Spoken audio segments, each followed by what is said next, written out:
Are you ready to take action to attain the lifestyle of your dreams? It's a great way to make a lot of money fast.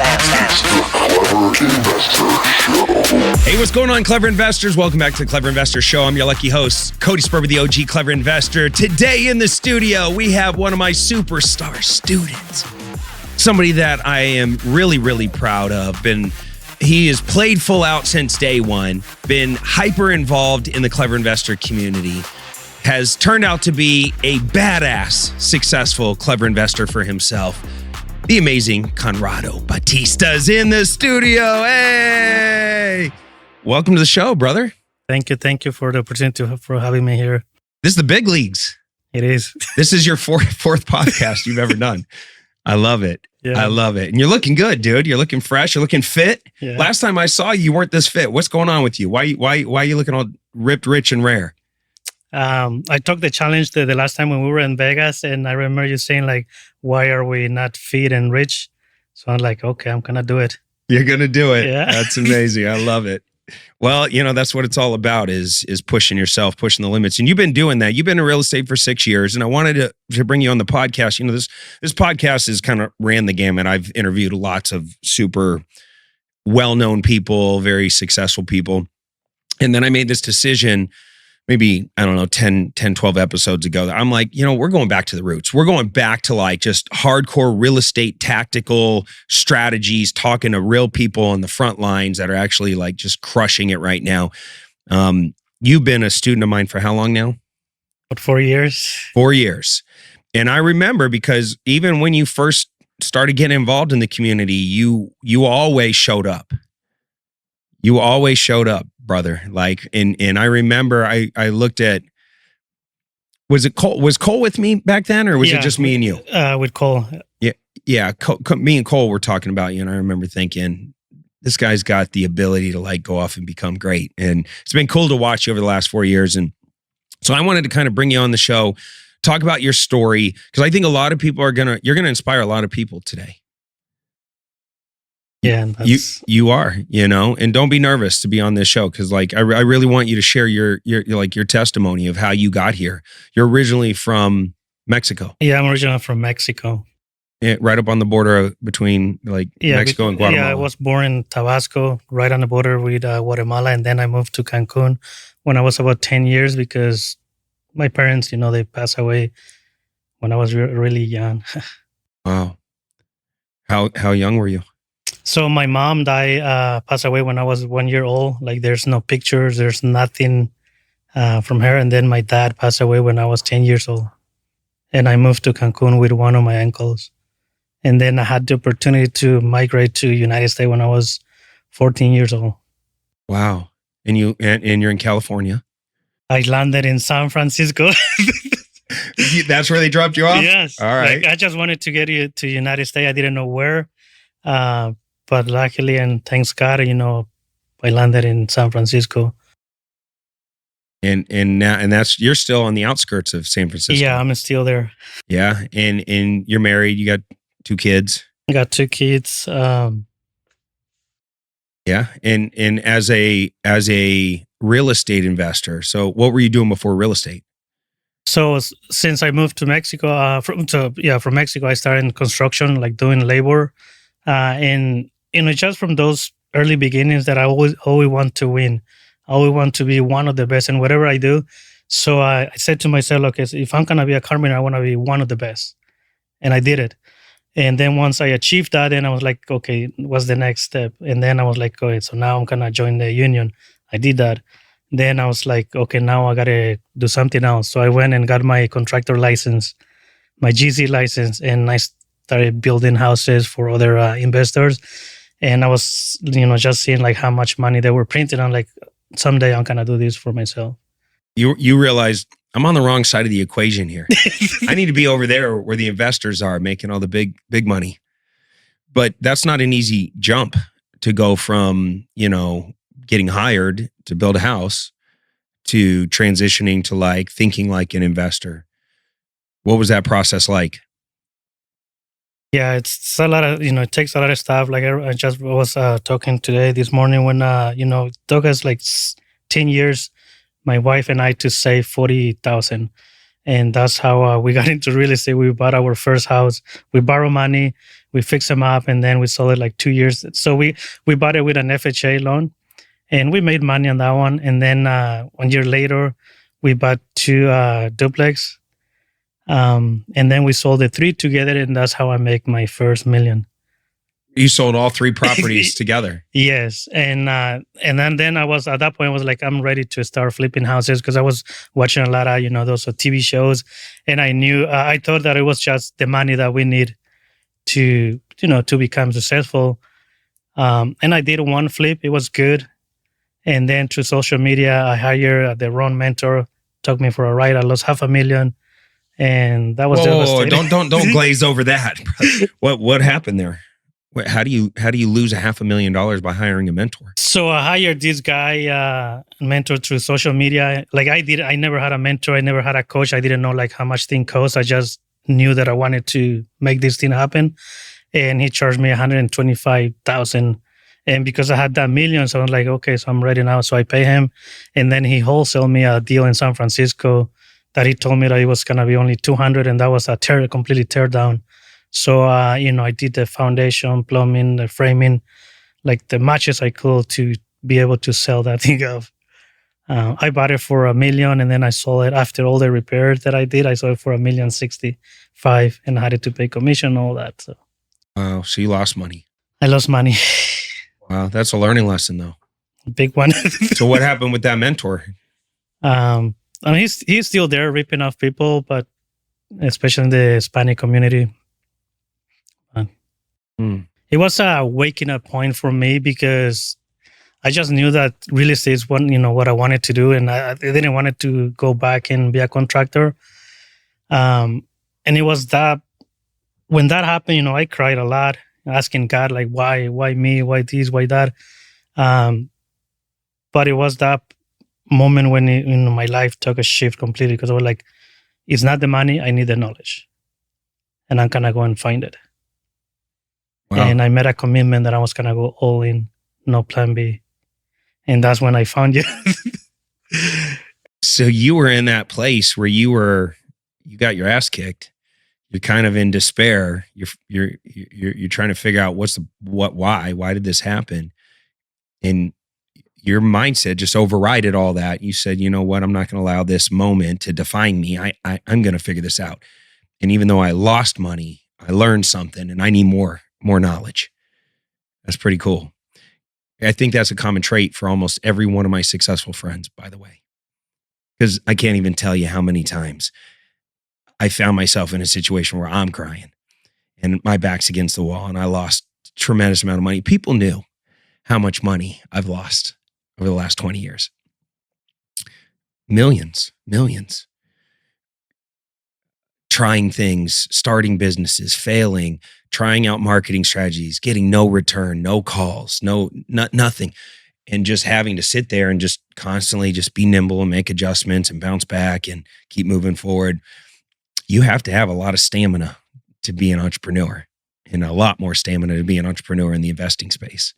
So that's really cool. And how did you find me? Through social media. It was funny because, I watch a lot of your videos, like posting checks and, the posting checks and Chase and the Lamborghini and all that. And I was like, this guy's too flexy. Like, I didn't fall for it. And then one day, I think I was listening to a podcast from Carlos Reyes, and it was there, like when he mentioned that, when he was working and he used to go on YouTube and watch your videos. So I'm like, okay, so that's the guy I want to learn from. So the Lambos and the checks didn't get you, yeah. but Carlos, he gave me a little bit of credibility. Yeah, and that's when you finally turned. That's when I found you. And then when you guys did the Avengers event, that was on Zoom. Yeah, well, that was through Zoom because of COVID. And I remember buying my ticket. I think it was like $89, and it was amazing. 3 days. I have picture, I have video. Like I was just sitting in my living room, like watching the entire day, like all the content, all that stuff that you guys were sharing. And then when Sunday hit, like, I remember Cole was saying, like, tomorrow is Monday, everybody's going to go back and do your normal life.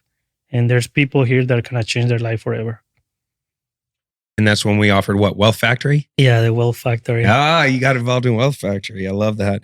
And that was probably what, 10 or 15 grand? 20 grand? What was that? 15. 15 grand? That sounds about what I would sell you. That sounds about some shit I would sell you. All right, so 15 grand, 6 months, all in, Wealth Factory. Yeah, and I was just coming through with my trauma and all that. And I was like, should I do this? Because, I was just coming from losing $500,000. But, my mentality changed because I was like, okay, so I already have lost $500,000. I mean, 15K is not much. So I was like, I'm just going to try it one more time. And if they rip me off again, well, what do I got to lose? I didn't even tell my wife. I remember I went to my room and I was crying because I'm like, this is what I want to do. But like, I want to find the right people, the right mentor. And but there was like a gut feeling like, you should do it. I was like, okay, I'm going to do it. And I remember, I talked to one of your staff and I kind of told them like my story. And they're like, trust the process and we're going to help you. And I just did it. Pull out the credit card. And then so I pay. And then after I pay, I told my wife like, hey, I just bought a course. You told her afterwards? Yeah, afterwards. It's better to ask for forgiveness than permission, Conrado. That's pretty funny. Well, it turned out well. I mean, you've been kicking some serious ass. It's one of the reasons. Yeah. Obviously, the story at the end of it is Conrado is whipping ass right now in a very difficult market in California, outside of San Francisco. And I see you're emulating. And that's why one of the things I love most about you is, you're not trying to invent a new model. You're just trying to do it, right? It's like, this is what to do. This is how to act. Here, these are the things that you should be thinking about and doing and operating like. And then you just mirror that and then go and do that. Yeah, and basically, I just follow whatever, you guys told us. Like, I remember, it's scary because like I was doing, like whatever you say, like go and do a banner sign. Like I went and I was doing at nighttime so nobody can see me, right? And I remember in some of the class or the video where you say like, just bring your kids, buy chips, whatever. So I did that. Like I was carrying my kids and I would just stop by a gas station and buy them, something. So candy or whatever. And they will come with me and I will, doing the banner sign at nighttime. I even wrap my truck with the We Buy Houses. What else? I mean, whatever you told us to do it, I went and did it. You went and did it. And you were slowly getting deals. And you've been would you say your main business is rehabbing? Yes, rehabbing. Yeah, because that's your skill set. Yes. That's your skill set. But every once in a while, you'll wholesale a house. Yeah, now I'm wholesaling more because like I have done ton of flips. So, now I'm like... How many flips have you done, would you say? In the last 2 years, over 35. Boom. And these are, I would think out of any market in the country, that's definitely one of the most difficult. Yeah, San Francisco. Yeah, it's very competitive, but also, the paydays are really good. Yeah. All right, come talk to me. Talk money, baby. What are we saying? What's one of your biggest paydays? 380, 450 on a flip. That's a good feeling. But my favorite one is 380 in 5 months from purchase to sale. 380,000. Yes. That's a game changer. Very cosmetic. And I like, it's funny because that was one of my first project, I think, that I got. And I was here in Phoenix. I think it was when we were doing the videos for the marketing and all that. And from here, I liked that deal in Oakland.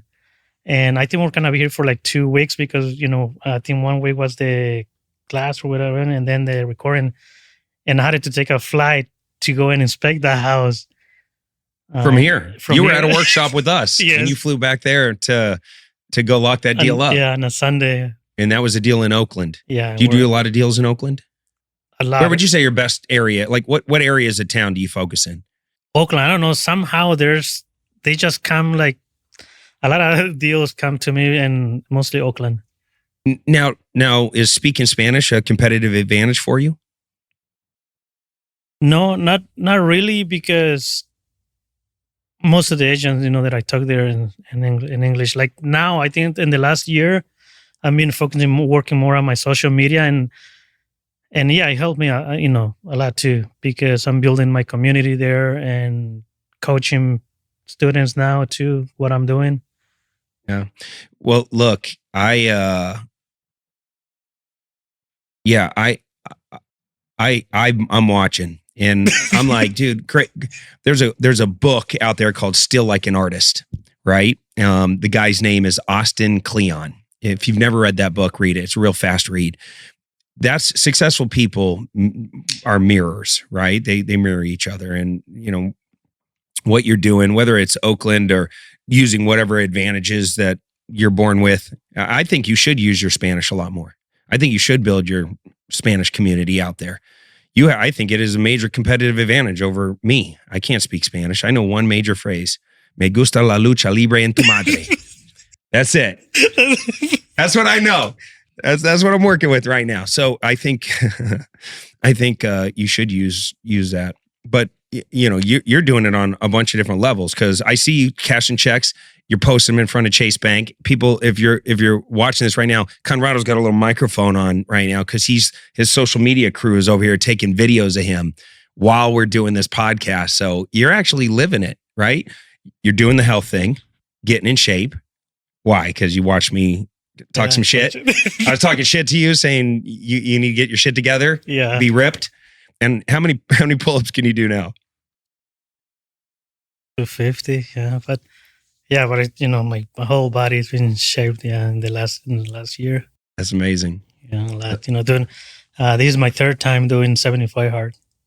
Shit's hard. Yeah, that's a commitment. Yeah. All right. Well, let's talk about your current world that you're operating in right now. How many team members do you have? So I got 5 employees, full-time employees, and then I got a lot of subcontractors, because at the beginning I was doing a lot of the work, and now I'm like, I need more time to focus on working out, learning new skills, and doing all stuff. So that's why, like right now, I'm using a lot of contractors to do my flips. Okay, so now you're not doing the actual work; other people are helping. And then, what do your 5 team members do on a daily basis? Well, just to check, like for the quality, mostly like quality control, and making sure that everything is like the sipes are clean and keep the neighbors happy. So they just go out to all your projects. Yes. How many projects do you have right now? 5. Wow, all at the same time. And how do you fund your deals? Our money and private money. Yeah. And how's it been raising private capital now that you have a track record? Has it gotten easier? Yeah, now it's a lot easier. Like I was just in an event, last week, and there's, I was sharing my story, and then people come like, hey, I got money here that I want to invest. Like I got my 401k that I sitting there. So yeah, definitely, it becomes a lot easier. What kind of returns are you offering your private lenders? 10-12% interest. Okay. And then hard money. What's hard money out in California right now? So they're charging me now 9 and 1 point. Okay, that's not pretty bad. Good. Yeah, that's really good. Okay, cool. And you have 5 projects going at one time. Are you worried about the market at all right now? No, because I'm buying them like super, super cheap. All right. What's your price points? Like for example, I just closed one that they were asking $500, and I got it for $230. And after rehab, that one is $850. Wait, how did you get it for $230? So 3 people put under contract and they back out, I think, because, they feel like because of the market and it needs a lot of work, whatever. So 3 times fell out of escrow. These through MLS. And then they dropped the price to $400. Then my wife made the call and she tried to lock it up at $300. And they were like, no, we need a no contingent offer and no inspection. And then I'm like, okay, so let's do a $280. So we lock it up at $280. And then I went and, see the property. And I just told them like, hey, this thing needs more than what I'm anticipating. So I'm willing to do $250. So they upset that because they're desperate, like they want to sell.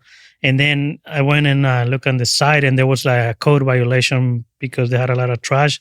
So I went back and like, hey, you guys need to clear this out, or I'll take care of it, and it's gonna be, have to deduct $30K. And we're like, okay. You're a shark, Conrado. You're a shark. I love it. This is great. So you're out there just kind of just retrading until you get into the right place. But at $230, you're going to make money at that. Oh wow, that's I think that's one of my best deals so far right now, because so we're putting up 2 ADUs, And once that thing is, with the 2, we're talking about 1.5. Teach people about ADUs. So in Oakland, all California, that's kind of like the big thing right now, ADUs, because it's a lot easier to, in terms of permitting. And what I'm converting right now is the basement. And now they are allowing 2 ADUs per parcel. So it's a single family home. And with the 2, you basically, kind of convert that into 3 units. And I'm thinking to keep that one as a rental, and just the cash flow there is going to be like $10,000 a month. Beautiful. And now, what kind of when you say an ADU, these are tiny little tiny. So it's tiny homes, but they're up to 850 square foot. So I have done 2 already, and they're a really nice unit. Like you can do 1 or 2 bedrooms, whatever you want. Nice. And what is it? What are you building per square foot right now? Between 250 and 300 at most. Depends on the location because of the luxury levels. Okay. Nice. And do you have rentals right now? No, I had, but I sold them because, California is tough, when it comes to a landlord. You're not a fan of somebody just living in your shit for free and not paying you? No. Nothing you could do about it? Weird. Okay. Well, but you need to start building wealth because that's the next level. Yeah, that's where I'm focusing now more. So I want to go and, out of state and start, buying units multi. All right. Well, and you said you are wholesaling more houses. So whenever you're out farming for deals, you come across one that maybe you don't want to do, you're still locking it up and wholesaling it? Yes, we just did one, we made $25,000 on it. I was telling them the story that the owner was really stuck at $450,000, and then we locked it up at $450,000, and then I went and see the property. The same story, like we dropped the price to $380,000, then I couldn't find a buyer because it needed a lot of work. And then I went back to the seller and offered him $340,000, and we were able to wholesale that in $375,000. I want everybody who's listening to this to really think this through, because so many times as real estate investors or wholesalers, we get into a conversation with somebody and they're like, no, I want $450,000. And they're stuck on price at that moment, right? You had to make a choice in that moment. You could have beat them up and tried to get the price down, or you could just lock the damn deal up, control the real estate. Then once they commit to it, then you take and invest more time, go look at the property and say, hey, this is really where we need to be at based on me really going deep and looking in all the repairs and what's going on with the comps and all that. Then you backed them down to 380, and 380 still wasn't the number because the world, as you were marketing it, told you 380 ain't the number. Right? Yes. And so many people get stuck. They think that they have to do this insane negotiation on the front end when you're just keeping it simple. You're coming in, you're saying, okay, I'm going to control it for 450. That doesn't work, 380. And then eventually, what was the final number? 340. 340. It's such a good lesson for people to a lot of times they talk themselves right out of deals, or they never take a shot on a deal because they don't really realize, they take the seller at their word that's 450 is all I'm taking. And in reality, 350 is what that guy's taking. You know what I'm saying? And you just worked that deal and you ended up making what, 25 grand? 25 grand just on that one. That's beautiful. And we did another one, we made 10K. And now that's why I'm focusing more on wholesaling right now. Because, like in the past 2 years, I'm feeling like I left a lot of money on the table, but not doing it that way. Because I was like, oh, I need to be at this price. And if it doesn't work, then it doesn't work. But, as we learn as we go. And, every time we just sharpen the skills more. And that's why I'm all about educating myself. Like, I'm in 3 masterminds right now. Because learning more. How much did you spend for those masterminds? 15K total. So it's like about 45. $45,000. That's another lesson for people. I cut checks to get in the right room all the time. I'm proud of you for doing that because that's hard to do, especially after you've had bad past experience with your first mentor, deal not working out. You could have stopped there. You could have said, fuck that. I'm never, ever giving I don't trust anybody. Never again will I ever do that. Yeah, but the return, on the investment that we do on ourselves is infinite. Like, when I joined your mastermind, your coaching program, I got 3 partnership out of here. Just from the community. from the community. I love that. What happened? Just people lending you money, bringing money. Like what did they bring to the table? So that's another story that wasn't really, working out. But I made it. We did 2 flips together, and that's because I remember you saying, like, I think one time somebody asked you, like, if partnership was good or not, and I think you mentioned, like, when we're looking for partners, it's because we don't feel confident that we can do it, that we can pull it off, and I think that was me, because I thought it was gonna be easy, and end up being like a kind of nightmare, because I had to, carry a lot of the weight. But at the same time, I built my confidence. I'm like, shit, I don't need them. I can do this on my own. I love that. Okay, we got to get you owning rental property. That's the next level for you, brother. The faster you can get over to owning real estate, because you're still paying taxes. That's a problem. Why would you ever be in real estate and pay taxes? I mean, think about it. And it took me a long time to really realize this. It sounds amazing making 380, 400, 200, 25K real fast. That money will change your life. It'll pay for your bills and, give you a nice lifestyle. But the reality is you have a business partner, whether you want it or not. Uncle Sam's going to take his cut. And until you figure out how to play real estate the government is telling us what they want. They want ADUs. They want affordable housing. They want you to own and build and manage affordable housing. And they want you to own rentals. That's why they give us so many tax breaks.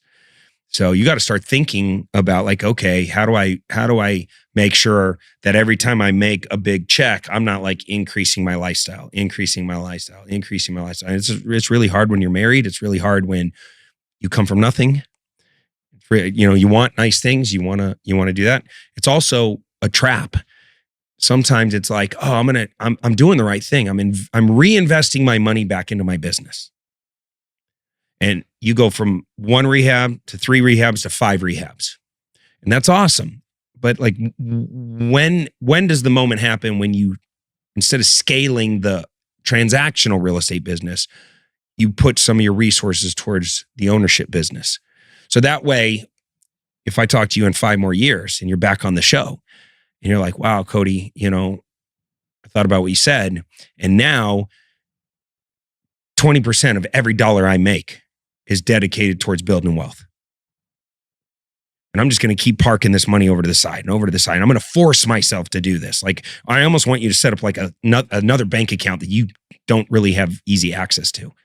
And before you even get your profits, 20% goes over there, 20% goes over there, until you build up enough money just to get some better property that you can own. And I'm not talking about a duplex or a fourplex or something like that. I'm talking about like either a little bit bigger multifamily or get over into commercial, because that's the next level.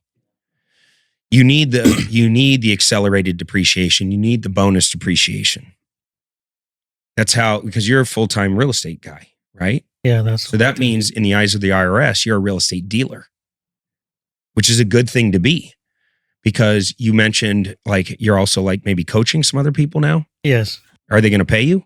Yeah, they're paying me. Okay, awesome, right? Like, what a great gig. You became an expert. You've invested in yourself. You became the man. And now there's some young gunner coming up saying, Conrado, I trust you. I'm going to give you $5,000. Can I shadow you for a day? Can I come to your projects? Can I get on the phone with you, ask you questions? I got my own. Are they local or? Most of them local, but and all these come from social media. Like, I got students in Chicago, some New York. I love this. Dude, you've figured out a way to do it for yourself. Now you're helping others. I love that. You know why I love it? Because you're doing the business. If you were just some asshole that flipped one house and you're selling education, I'm not a fan. But because you're an active investor doing the business, I love it. And I think it's your obligation to do this. However, all that, let's say you go off and you make $250,000 coaching others. $500,000, $1 million. It takes off because they love you, right? And you build this awesome community. That is earned very high taxable income, right? What if there was a way that your real estate money's totally eliminated all taxes from your earned income. That would be the dream, right? Yes. What's the most money you ever made in a year? 1.5. Dude, you're in the top 10% of the 1%, brother. Not many people ever make $1.5 million in a year. But you paid a lot of taxes on that. Yeah. Or you don't pay taxes and then you're hiding from the tax man. And you don't want to be in either one of those positions. The ultimate goal is to continue your transactional real estate because you're great at it. I love that you're elevating up to manager and entrepreneur status, and other people are now going to the job site and handling the shit, and you're hiring GCs and they're handling the shit because you're ready for the next level. But while you're earning your earned income, your real estate assets need to offset the earned income's tax hit. You get what I'm saying? It's real easy. You go buy a commercial building, an office building, a single tenant, triple net lease built, something you own a multifamily, you cost segregate it, you accelerate the depreciation, you offset all your taxes. It's the blueprint of the wealthy.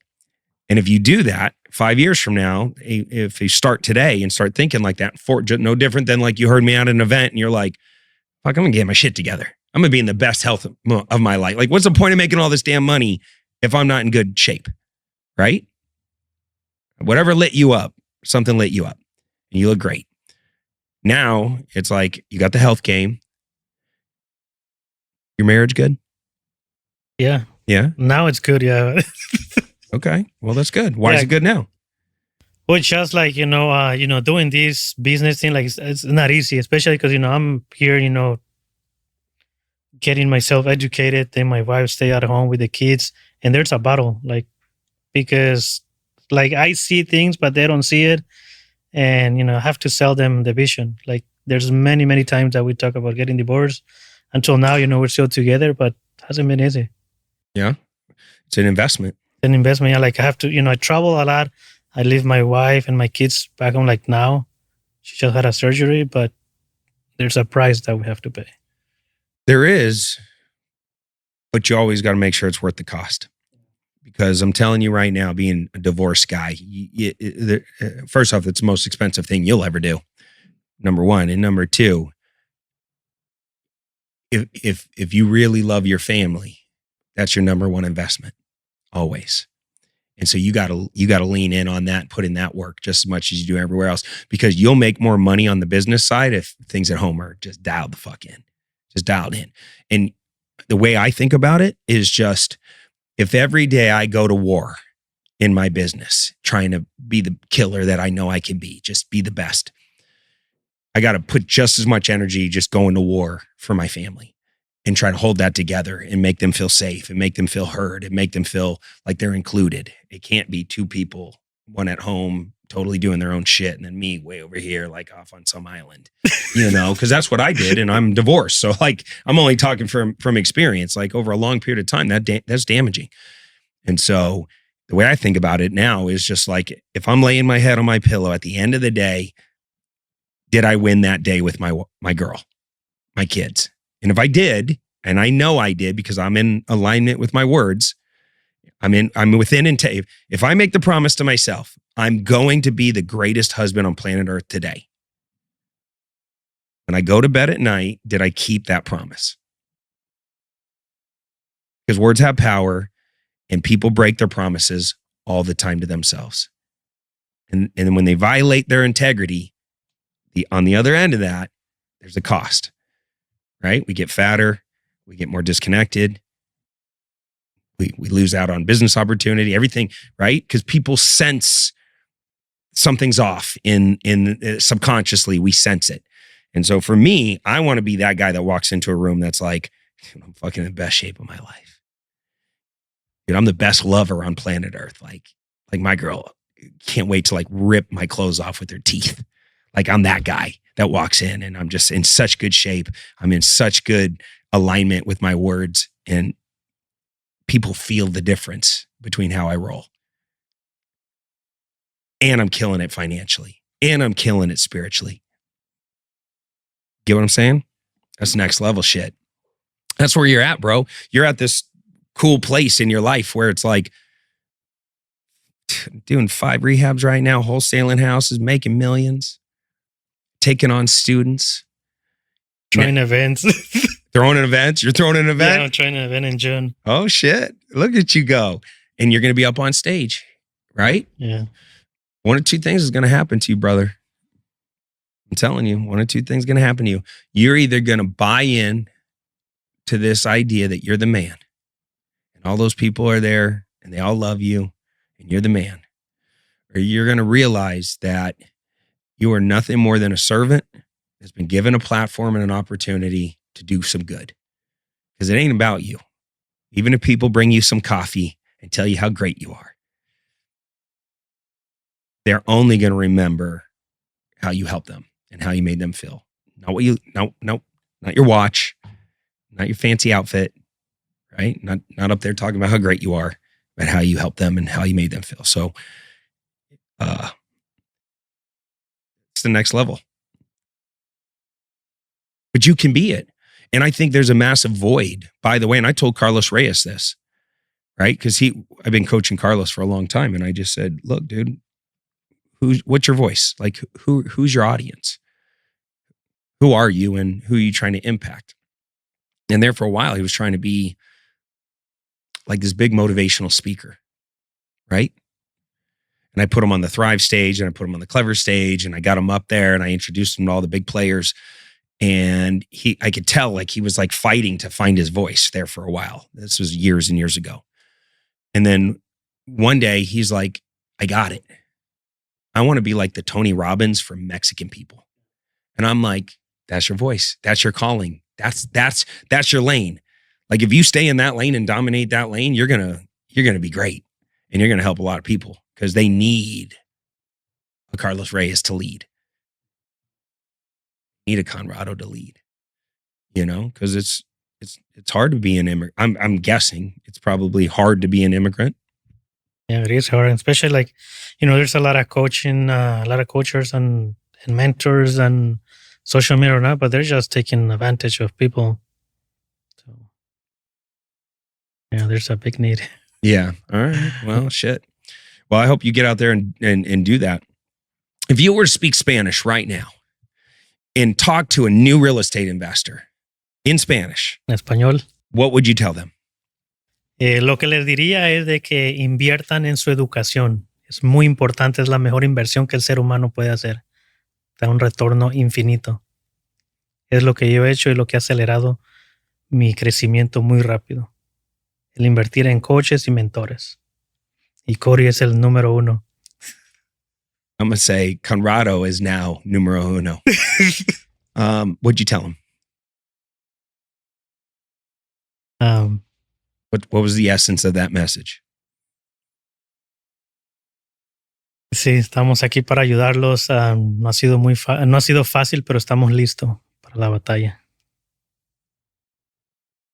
Tell me in English what you just said. I was saying that it's not easy, but we're ready. We are ready to do it. Yeah. It's hard to be a new investor, In English, what advice did you give to that new investor? Well, the first thing, like invest, in education yourself and bet, against, because that's the best investment that we as a human can, we do, it's an infinite return. Like that's what I did and accelerated the process and, trusting the process. Because there's a lot of fear, and like doing whatever, we do, like there's a lot of times that we want to quit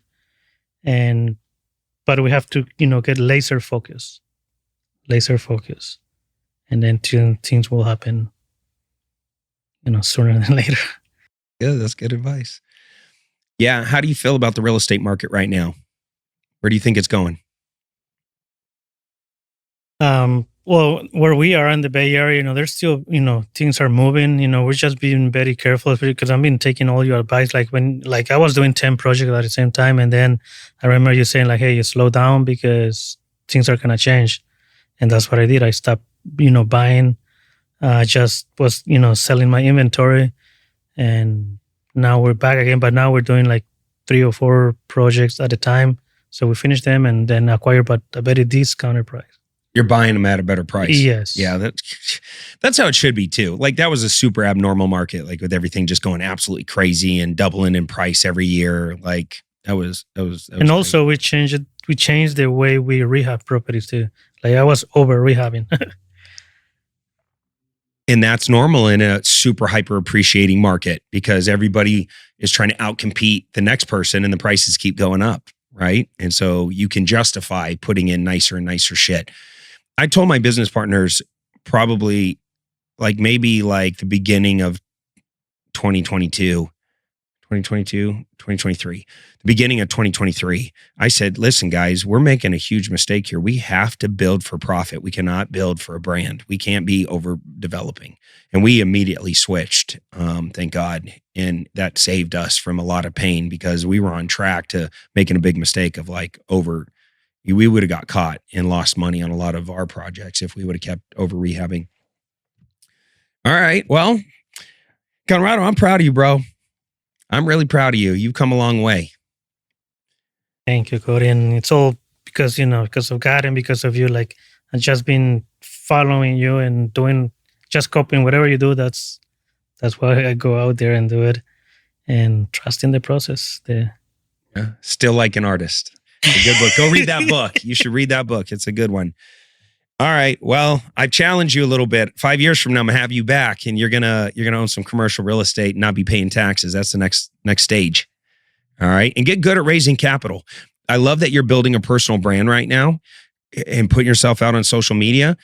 How does your brand building mind work? Do you have a strategy, or are you just kind of winging it right now? Like you just mirroring other people? Like what's your plan? Basically just mirroring other people, like we've been tasting different things, but now, I got my social media team that we're going to start working heavy on that thing. Okay. So I'm making a plan on that. Yeah. And the end goal of having a brand is what for you? Well, speaking on stage. So that's something that I want to do too. So you want to get more speaking gigs? Yes. Okay. I think one of your goals of building a brand is to becoming a great money raiser. Because that's where the big money is. And once you start thinking bigger, like thinking about commercial real estate in a different way, not just owning it, but like, how do I scale in commercial real estate? You need a lot of capital. In order to get a lot of capital, you have to have the ability to get in front of accredited investors, right? And you have to teach yourself how funds work. I just had Bethany and Mauricio in here the other day. You don't know them. They're SEC attorneys. I'm going to have a clever podcast come out. I'll connect you with them. They're SEC attorneys. We have a new fund that we're launching, $100 million fund, and we're going to raise $100 million. Originally it was $50 million, but we increased it to $100 million. And we're going to raise all this money because we want to buy a lot more real estate, especially when the market shifts. We're in this weird position right now where we're in an election year, and they're going to probably try to keep the market on track for now, right? And depending on how the election plays out, we'll see how the real estate market ends up. But we believe that so much opportunity in commercial real estate right now, and we need a lot of capital. And I'm using my personal brand to be able to do that. And so once I created my fund, I'm also creating a lot of content around commercial real estate investing and what accredited investors can do to put their money into great real estate projects to earn a great return. And the more I put that content out, the more accredited investors are starting to gravitate towards me in my ecosystem. And ultimately, that's how I'm going to raise that $100 million. And I think if you just start thinking along those lines of okay, I'm going to spend all this time and energy hiring social media people, bringing them all over with me. They're going to create all this content. Let's tailor because the way I think about social media content is 80% of it needs to just be about you, your lifestyle, your life, what's going on with you, the way you think about things, whatever personal stuff to allow me to get to know you. And 20% has to be hardcore real estate shit, right? Because that's your thing. So your thing can't be 100% of it. Your thing needs to be 20, 25% of it.